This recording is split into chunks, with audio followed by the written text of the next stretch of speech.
Hi, this is Daniel Scrivner here with a quick preview of our next 20-minute playbook episode, which comes out tomorrow. In it, I'm joined by Andrew Herr. Andrew is the founder and CEO of Fount, which is on a mission to help everyone look, feel, and perform at their very best. Fount offers a highly customized 3-month program that's born out of Andrew's work, enhancing the performance of Special Forces warriors in the U.S. military, including the Navy SEALs.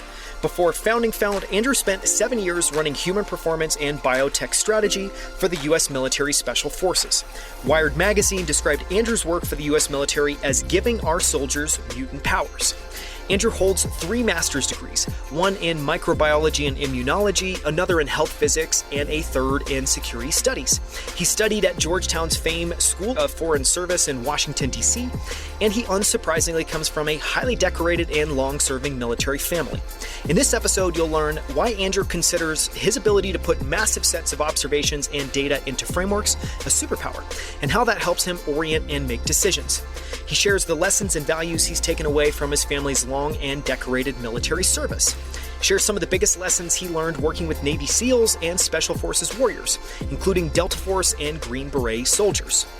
Andrew shares how he thinks about the commonalities of peak performance across disciplines, and why Navy SEALs are not all that different from startup founders, elite athletes, and some of the world's best investors.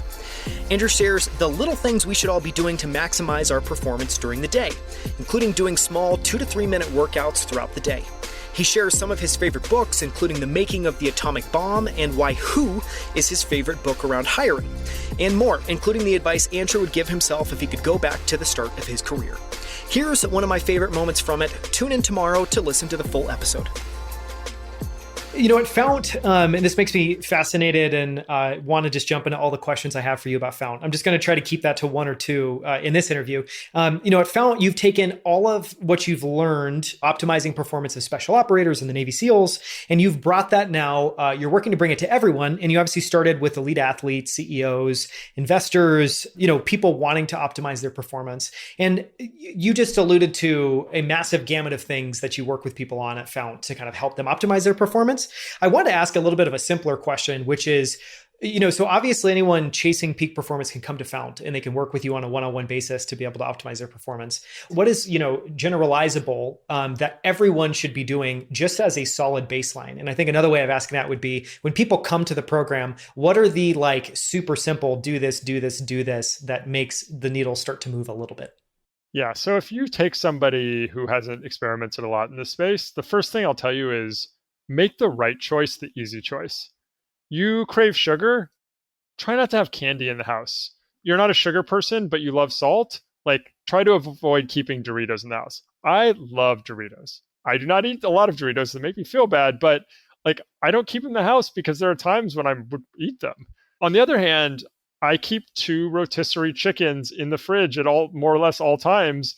And it is absolutely no more work to go and rip a piece of a rotisserie chicken off and eat it than it is to open a bag of Doritos. And so, want to make the right choice, the easy choice. I have a trap bar, between me and the bathroom. It's loaded with sort of body weight, so it's not super heavy because it's a trap bar. It's safer to do. I don't have to be totally dialed in.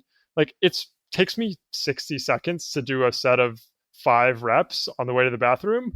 There's very few times when I'm so busy that I can't pull that off a few times during the day. So that would be the first thing. Second thing is getting breakfast right is really high leverage. And for some people, that means starting to eat breakfast. For some people, that means stopping eating breakfast. So if you tend to have lower blood sugar levels and higher stress hormone levels, eating is usually helpful. If you have higher inflammatory levels, maybe intermittent fasting or not eating till lunch can be useful. Some people do better on low carbs. Some people do well with some high quality carbs like berries in there. It's a fairly simple set of experiments to run that is one of the highest leverage things we see.